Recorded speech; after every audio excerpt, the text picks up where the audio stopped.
He is more than you could ever need. He's more than the eye could see. I don't deserve his love, but he's always been there for me. You see, Jesus met me when I was at my lowest. And if you don't know Jesus, know this. He is the greatest example of generosity this world of greed has ever seen. And when Jesus hit the scene, he changed the scenery and met diversity with serenity. If you're looking for peace, he offers plenty. Jesus was and Jesus will forever be king. And when the angels sing, they sing of the grace that was displayed for sinners like me. I can't explain him and I can't describe him. And if I could, he wouldn't be Jesus, because you can't explain eternity and you can't comprehend the galaxies. But it was the loving hands of Jesus who spun them into existence and created man, knowing he would go to the cross to pay our sentence.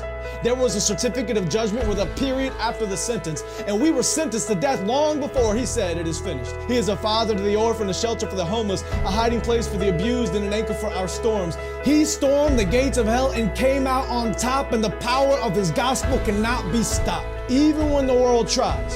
And they try a lot. He traded places with Barabbas and became the catalyst of missions across the world, covering every portion of the atlas. If you're in need of rest, I know of a mattress. If you don't know Jesus, your future is tragic, but he gladly embraced tragedy so we could live in his presence of majesty. His presence is presence, and it's his presence that presents preciousness to a world of peasants. He is far from pretentious, but still loves those who are. He is the light of the world and hung the stars. He brings the dead to life and delivers life to the dead. He took a crown of thorns on his head so we could put crowns at his feet, and I can't wait until I get to kiss his feet that were nailed to a cross for me and for you and for every person around the world. He loves the world, and I love his word, because the word became flesh, and in his flesh he demonstrated the word to the world. He is an example to every boy and every girl. He is a lover of black people. He is a lover of white people. He is a lover of the unchurched and the assembly under the steeple. He doesn't see the believers' failures, but still takes time to celebrate their faithfulness.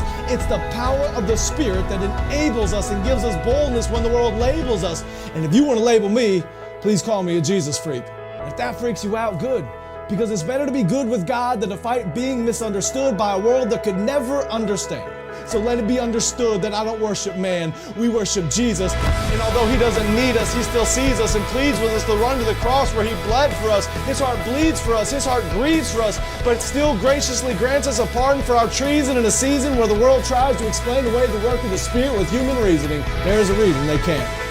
Because the Spirit is like the wind, and the wind cannot be seen. But loved is the one who believes without seeing the unseen. I'm telling you today that Jesus is something. He's something more. He's something great. And if you want to know him, you don't have to wait. He stands at the narrow path with a key to the gate, and you only have to reach out and embrace his grace. I don't care who's president. I have the king who is always present. I don't care who holds musical celebrity. The voice of the Lord will always be the sweetest melody. I don't care who owns the riches of the globe. My Jesus holds more wealth than one ruby on his robe. I don't care who is the strongest or the fastest. Nothing matches the creator of the universe and his immortal, infinite status. I don't care about religious leaders who died and stayed dead. I'll only worship the one who conquered death and wears a crown on his head.